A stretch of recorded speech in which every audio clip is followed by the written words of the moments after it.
Hi, and welcome here on pierosini.com, the wine show. And I'm really excited today because once again we have a really special guest here on my show. We have, we have a legend here in our show, Walter Schug from California, from the States. Walter, nice to have you here on my show. You feel Pleasure fine? to be here, yes.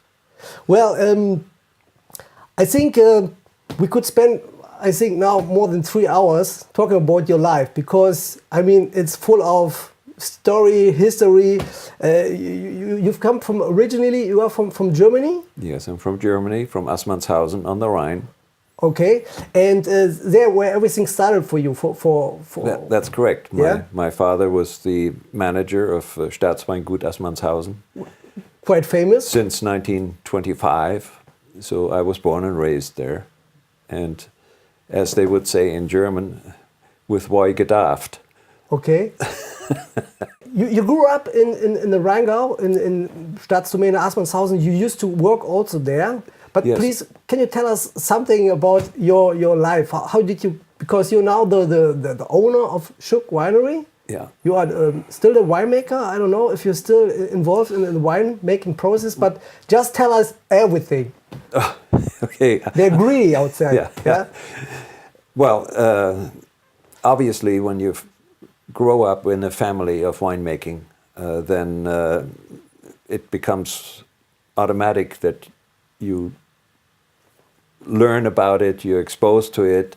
Later on, I had to decide whether I wanted to go into architecture, which was my interest. Okay. And but I felt it was much easier to do it in winemaking because that's how I grew up. Yeah, your father was for many years the managing director of the Staatsweingut Assmannshausen, okay. which is a 100% Pinot Noir estate, and the only such estate back then that specialized in Pinot Noir, whereas the rest of the Rheingau famous is for Riesling. Yeah. I heard about that you Yes. work with Joseph Phelps. Yeah, the Joseph Phelps Winery. How did it came it? I learned so much about where super premium wines could be produced and how they should be produced that I got an invitation by somebody who just expressed interest in having his own winery. And Joseph Phelps owned Hensel Phelps Construction Company, which was one of the largest in the nation. And he liked good wines, and he said it would be interesting for us to have our own winery. And so he asked me, would you be willing to do this for me? And I said, oh, of course, I'd be excited. Yeah. So I left Gallo. Mr. Phelps gave me full authority to run this place as practically as if it was my own. He would finance it. He trusted me. But of course, I had to report to him and make sure that everything was the way it should be. He continued to show very much interest in what I was doing because he wanted to learn more about wine himself. It was a dream.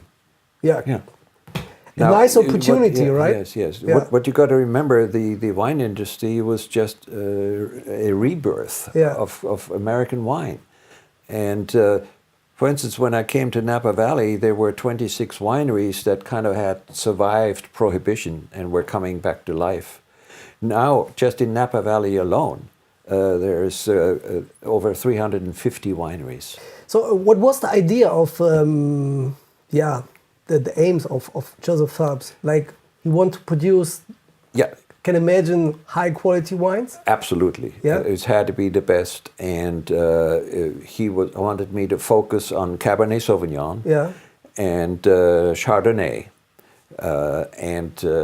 He kind of laughingly said, because you're from Germany, you're allowed to make a little bit of Riesling. Okay. Well, he forgot that I was born and raised on a Pinot Noir estate. Yeah, absolutely. So that came later. Yeah.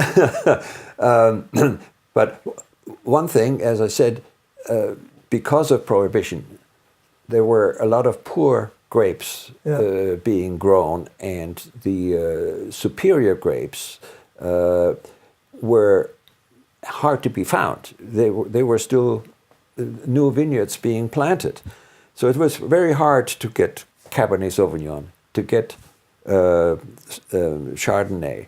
And sometimes if you found a grower who had Cabernet, then he insisted that you also take his other grapes, which you really had no mind of working with. One of the grape varieties, one of the famous grape varieties of the world, besides Cabernet and so forth, is Riesling, is Pinot Noir, or Spätburgunder, as we say in German. And it just hadn't caught fire yet. Yeah. And also there were some wine writers who said, well, we'll never be able to make a good Pinot Noir because we don't have the soils of Burgundy in France.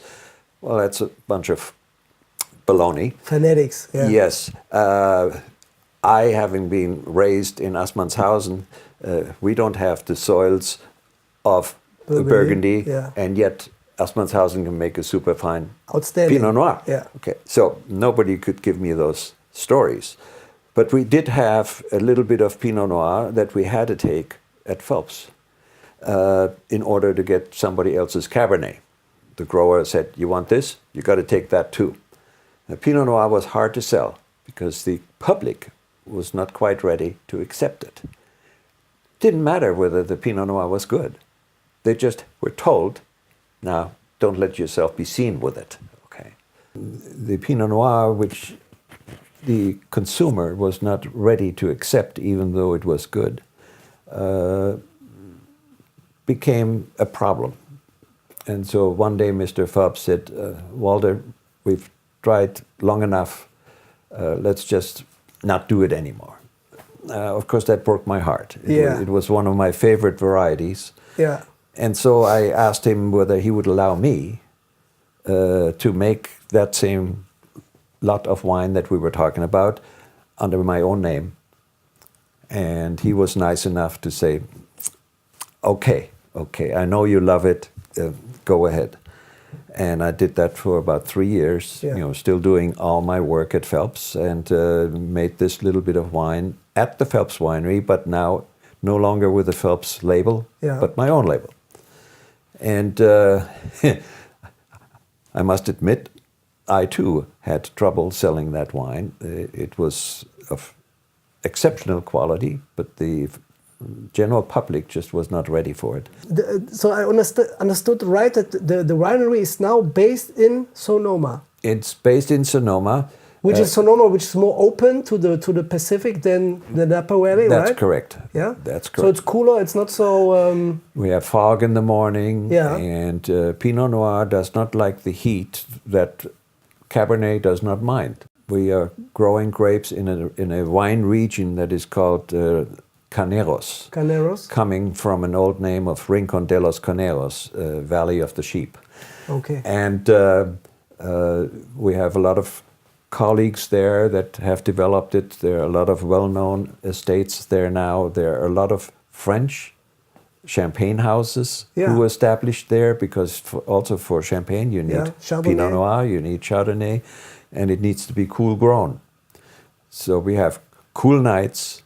We can have nice warm summer days, but in the evening it gets a little cool when you're sitting outside. Which is quite good for the grapes, for the aromas. Which is ideal for Pinot Noir. Yeah. Okay, the wine of the day is the 2008 Pinot Noir Reserve Carneros. And what's the meaning reserve? This is for us. Reserve means that we chose some of the best barrels. Okay. Before, we have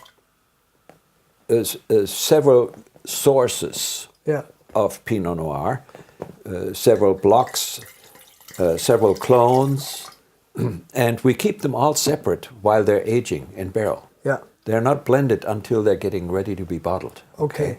So while they're sitting there and we watch them develop, we can also taste once in a while, and then we'll say, okay, you are going into this program, you are going into that program, and you're going into this program. Okay. And that gives us this possibility of making some very unique Pinot Noirs that will not only display their origin, where they were grown, but also the character. So you have the experience that you say, okay, we have this 1 hectare which is behind the road, which is all the years are great grapes, and you have this experience already, right? Obviously. Yes, but the taste will tell. Okay. So you can expect it, and you can be disappointed. Yeah. You know. So, but once it's in the barrel, then you can watch it develop.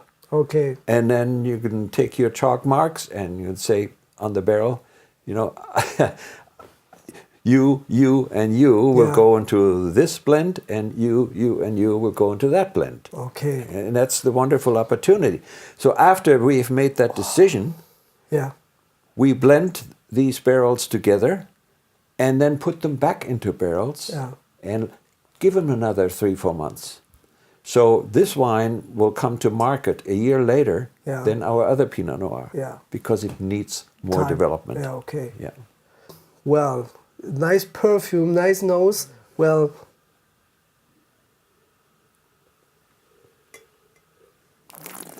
yeah, you can sniff it, that it's more dense to the core already.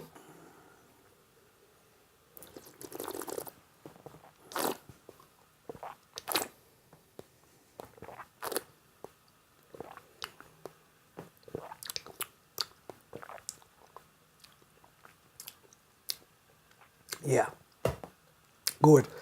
It's more distinguished. Yeah, absolutely. Yeah. Distinguished. Yeah. It's more. It has this boldness, also the dense to the core. Yeah. Style in the mouth. Yeah, a little more tannic. Yeah. And less giddy. Yeah. I call it. Okay. Less giddy, absolutely. But I like the intensity, and once again, beautiful acidity. Yeah. Which equilibrate the wine absolutely, and gives them really good. It makes the wine lingers on the mouth, on the palate. Really, it's warm.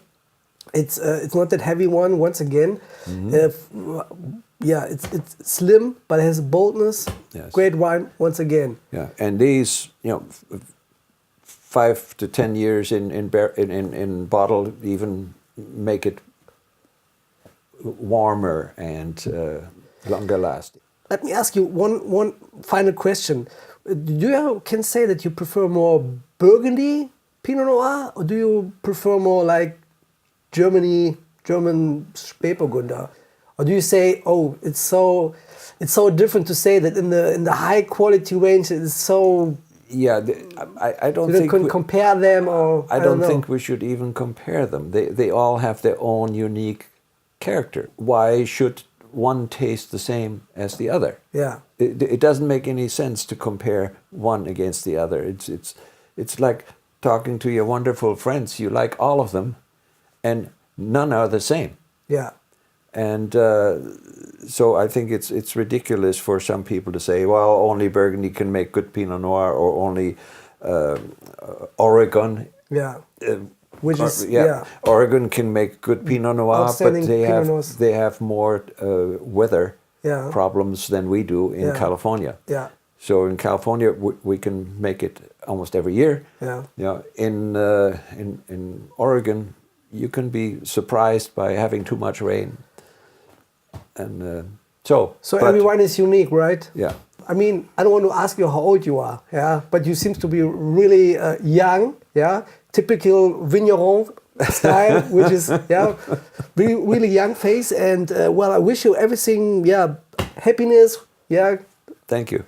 Good health and good wine for the following for your son. Yeah. And like we say in Germany, toi toi toi for your daughter, for Master of Wine, for the program. And this was the blog with Walter Schug from Schug Winery, California. Well, I hope that you enjoyed the clip, that you had some some aspects, that you get some aspects of how he trades Pinot Noir. Well, and I hope I see you in the next clip.